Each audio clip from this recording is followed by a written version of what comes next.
भरतपुर राजघराने में अब बवंडर खड़ा होता दिखाई दे रहा है। पूर्व मंत्री और भरतपुर शाही परिवार से ताल्लुक रखने वाले विश्वेंद्र सिंह और उनके बेटे के बीच अब ऑल इज वेल नहीं है।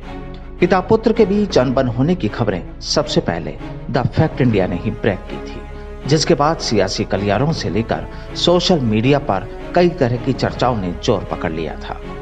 अनिरुद्ध ने द फैक्ट इंडिया के सहयोगी रुपेश मिश्रा से बातचीत में भी कहा था कि मेरी पिता से पिछले कई हफ्तों से बात नहीं हुई है।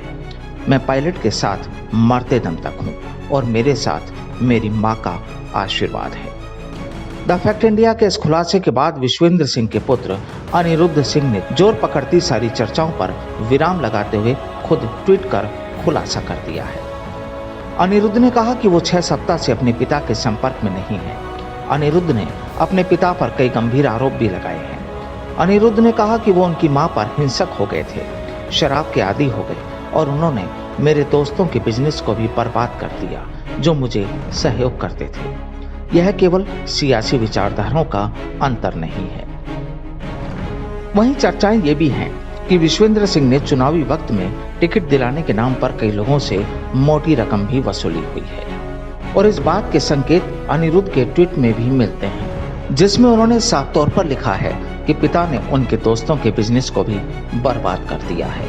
आपको बता दें कि अनिरुद्ध ने इससे पहले एक बयान जारी कर सब कुछ ऑल इज वेल होने की बात कही थी। अनिरुद्ध ने कहा था कि स्पष्ट रूप से कह दूं कि एक कोरी अफवाह है, इस प्रकार का कोई मामला नहीं है। मेरे परिवार रिश्तों की मजबूत डोर से बंधा हुआ है। सब राजनीतिक द्वेष के चलते कुछ लोग हमारे परिवार की छवि को खराब करने के लिए इस प्रकार का माहौल बनाना चाह रहे हैं। बहरहाल पिछले कुछ वक्त से अनिरुद्ध का भाजपाई प्रेम भी दिखाई दे रहा था, जिसमें अनिरुद्ध भाजपा प्रदेश अध्यक्ष सतीश पूनिया और उनके पुत्र का खुलकर समर्थन करते नजर आ रहे थे, जिसके बाद पिता और पुत्र के बीच मनमुटावों की खबरें थी। हालांकि अनिरुद्ध ने अनबन का कारण सियासी ना होकर निजी बात कही है, लेकिन अब तस्वीर बिल्कुल साफ है कि यहाँ सब कुछ ऑल इज वेल नहीं है। बस इंतजार कीजिए वक्त का, तस्वीरें काफी कुछ कहेंगी। बस इंतजार कीजिए वक्त का, तस्वीरें काफी कुछ कह सकती हैं। Bureau report the fact India.